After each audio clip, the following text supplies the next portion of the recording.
ಮೊನ್ನೆ ಒಂದು ವೈರಲ್ ಆಗಿರ್ತಕ್ಕಂಥ ವಿಡಿಯೋ ನೋಡಿದೆ. ಅದರಲ್ಲಿ ಒಬ್ರು ಆಂಕರ್ ಅವರು ಒಂದು ಗ್ರೂಪ್ ಆಫ್ ಹುಡುಗಿರಿಗೆ ಪ್ರಶ್ನೆ ಕೇಳ್ತಾ ಇದ್ರು, ನೀವು ಮದುವೆ ಆಗೋ ಹುಡುಗನಿಗೆ ಎಷ್ಟು ಇನ್ಕಮ್ ಇರಬೇಕಂತ ಹೇಳಿ. ಆಗ ಆ ಹುಡುಗಿರು ಇದ್ಕೊಂಡು ಮಿನಿಮಮ್ 10 ಲಕ್ಷ 5 ಲಕ್ಷ ಲಕ್ಷ ಇರಬೇಕು ಅಂತ ಹೇಳ್ತಾ ಇದ್ರು. ಅವ್ರ ಬಗ್ಗೆ ಒಂದು ಕ್ಲಾರಿಟಿ. ನೀವು ಅನ್ಕೋತಾ ಇರೋದು 100% ಸತ್ಯ. ನೀವು ಒಳ್ಳೆ ಮೈಂಡ್ ಸೆಟ್ ಅಲ್ಲಿ ಇದ್ದೀರಾ. ಯಾಕಂದ್ರೆ ನಿಮ್ ಲೈಫ್ ನೀವೇ ಬಾಸು, ಡಿಸಿಷನ್ ಮೇಕರ್ಸ್ ನೀವೇ ಆಗಿರ್ತೀರ ನಿಮ್ ಲೈಫ್ಗೆ. ಆದ್ರೆ ಒಬ್ಬ ದುಡ್ಡಿರೋ ವ್ಯಕ್ತಿನ ನೀವು ಮದುವೆ ಆಗ್ತೀರಾ ಅಂತ ಅನ್ಕೊಳ್ಳಿ. ಅವ್ರ ಮನೆ ನೀವು ಹೋಗ್ಲೇಬೇಕು.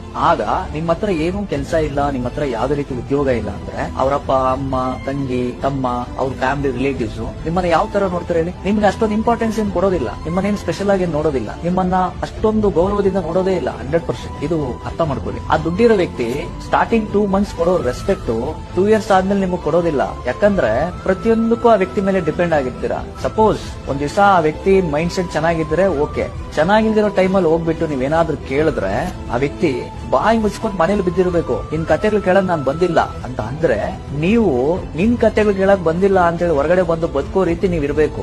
ನೀವು ಹೌಸ್ ವೈಫ್ ಆಗಿದ್ರು, ಜಾಬ್ ಮಾಡೋ ವ್ಯಕ್ತಿ ಆಗಿದ್ರು, ಜಾಬ್ ಅಥವಾ ಬಿಸ್ನೆಸ್ ಮಾಡೋ ಕೇಪಬಿಲಿಟಿ ನಿಮ್ಗಿದೆ, ನಿಮ್ ಕಾಲ್ ಮೇಲೆ ನೀವು ನಿಂತ್ಕೊಳ್ಳೋ ಪೊಟೆನ್ಶಿಯಲ್ ನಿಮ್ಗಿದೆ ಅಂತ ಗೊತ್ತಿದ್ರೆ ಅವ್ರ ಬಿಹೇವಿಯರ್ ಬೇರೆ ತರ ಇರುತ್ತೆ. ಸಪೋಸ್ ನೀವ್ ಏನ್ ಮಾಡಕ್ಕೂ ರೆಡಿ ಇಲ್ಲ, ನಿಮಗೆ ಅವರೇ ಗತಿ ಅಂತ ಇದ್ರೆ ಅದೇನಾದ್ರೂ ಅರ್ಥ ಆಗ್ಬಿಟ್ರೆ ಅವ್ರಿಗೆ ಎಂತ ಸೂಪರ್ ಮ್ಯಾನ್ ಆಗಿದ್ರು ಕೂಡ ನಿಮ್ಮ ಹತ್ರ ಬಿಹೇವ್ ಮಾಡೋ ರೀತಿ ಪದ್ಧತಿ ಬೇರೆನೆ ಇರುತ್ತೆ. ಲವ್ ಕೇರು ಇಲ್ಲ ಅಂದ್ರೆ ಬದುಕ್ಬಿಡ್ಬೋದು. ರೆಸ್ಪೆಕ್ಟ್ ಇಲ್ದಿರೋ ಕಡೆ ಬದುಕಕ್ ಆಗೋದಿಲ್ಲ. ಇರೋದು ಒಂದೇ ಒಂದು ಬದುಕು. ಆ ಬದುಕನ್ನ ಒಳ್ಳೆ ವ್ಯಕ್ತಿ ಜೊತೆ ಲೀಡ್ ಮಾಡಿ.